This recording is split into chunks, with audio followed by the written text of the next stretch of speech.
Bonjour et bienvenue dans mon atelier.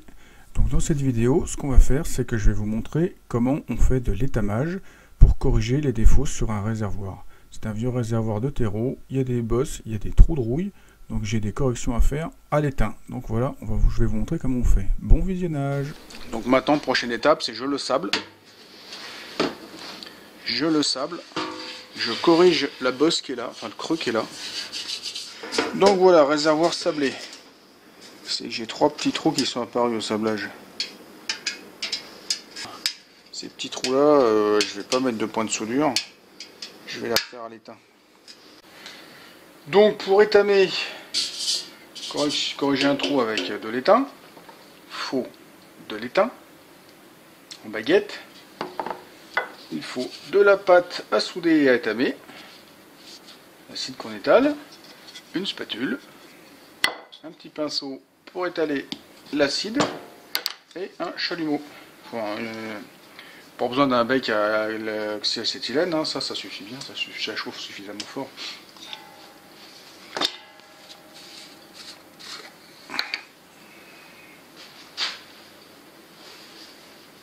Et il faut du chiffon. Hop. Donc, ce qu'on fait,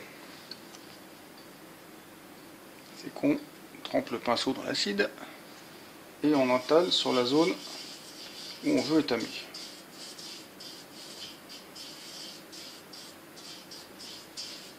Parce que là, c'est pas dur. On allume le chalumeau, on va chauffer la zone. Et l'acide à étamer va devenir couleur argent liquide. Donc en fait, il va se mélanger à la surface et il va aller donner de l'accroche à l'étain. Parce que sinon, l'étain, on peut l'étaler, hein, mais ça colle pas.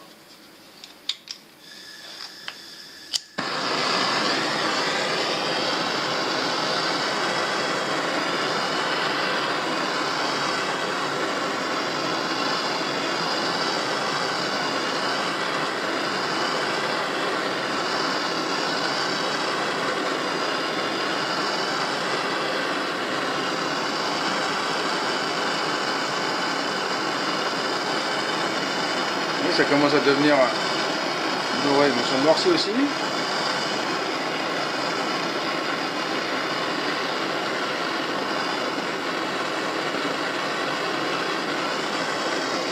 D'où le chiffon.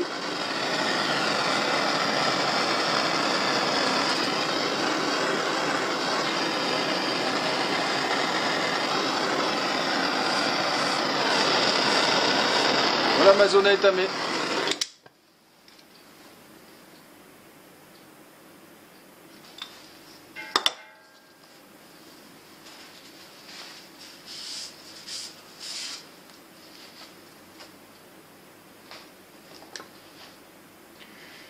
Donc maintenant, on va faire chauffer l'étain pour le faire couler dessus et l'étaler à la spatule. Je ne vais pas en mettre beaucoup, juste de quoi corriger tout ça.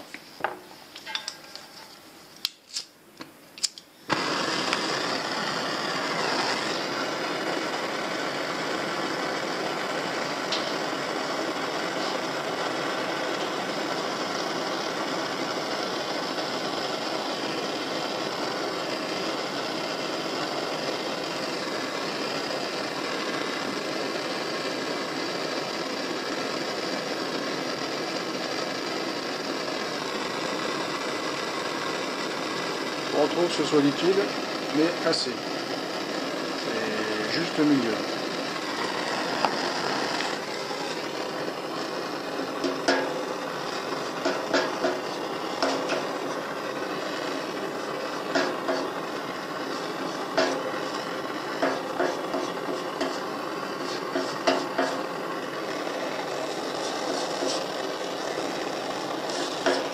Savoir qu'il n'y a pas de correction. Si je me rate, je recommence. C'est pas comme le Saint-Ofer où on peut en mettre plusieurs couches l'une sur l'autre.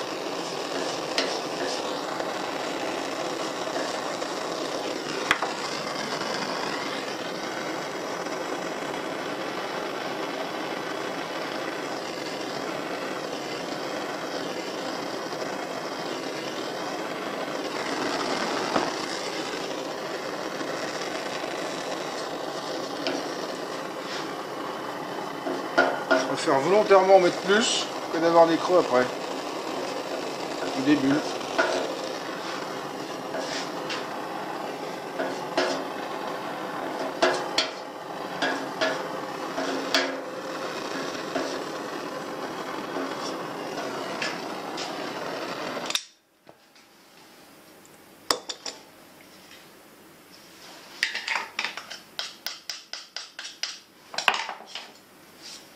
C'est pas bien, j'aurais dû poncer avant ma cale, parce qu'elle m'a fait plein de rainures.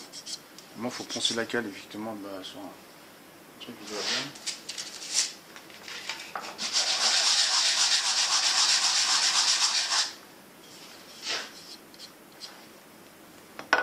On va laisser refroidir.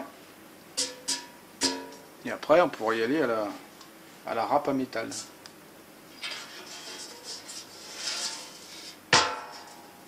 Donc de la même façon, je vais boucher ces petits trous là. Sauf que là, je vais volontairement enfoncer le métal. Je vais volontairement enfoncer le métal pour pouvoir avoir de la profondeur, pour avoir de la croche d'étain. Donc âme sensible, s'abstenir.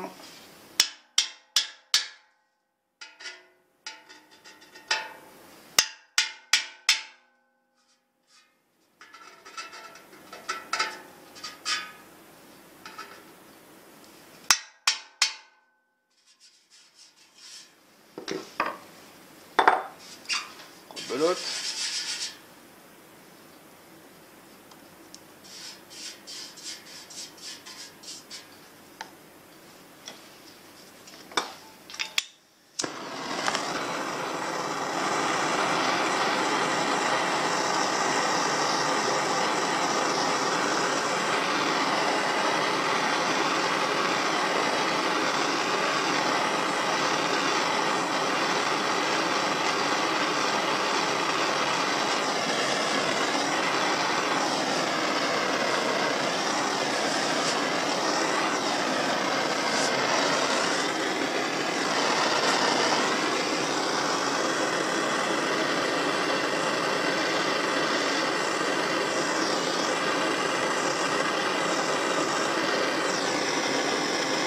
Gros chaud.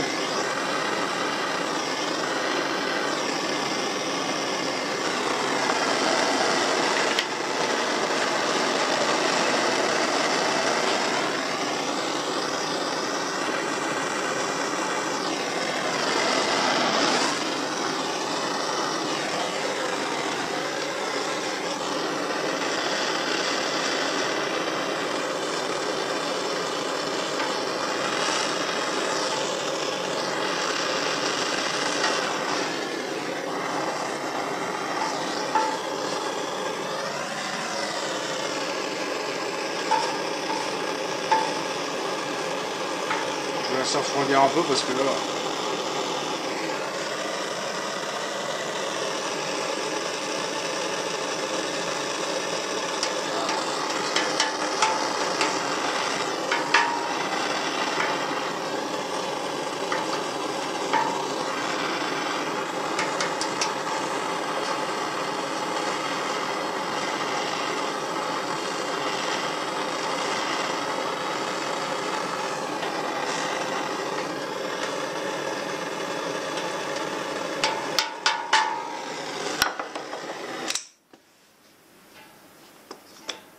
Voilà, il n'y a plus qu'à gratter. Alors une râpe de carrossier.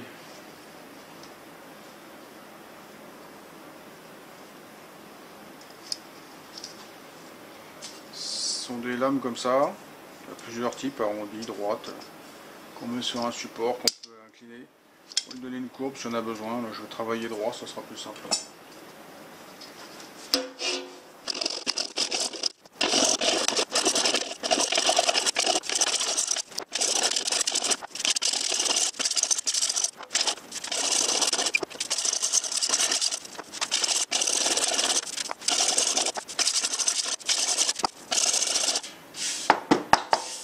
Donc on ponce jusqu'à avoir plus que le... On râpe plutôt jusqu'à ce qu'on peut voir que le cratère, le boucher.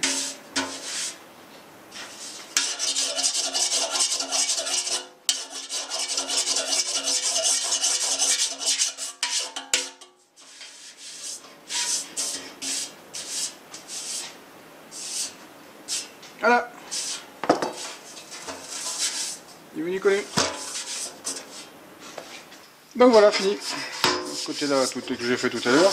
Et ça que j'ai refait. En fait, j'ai refait parce que les 3 petits coups de pointeau, ça a fait descendre toute la zone. Donc mes 3 petits points d'étain, ça l'a pas fait.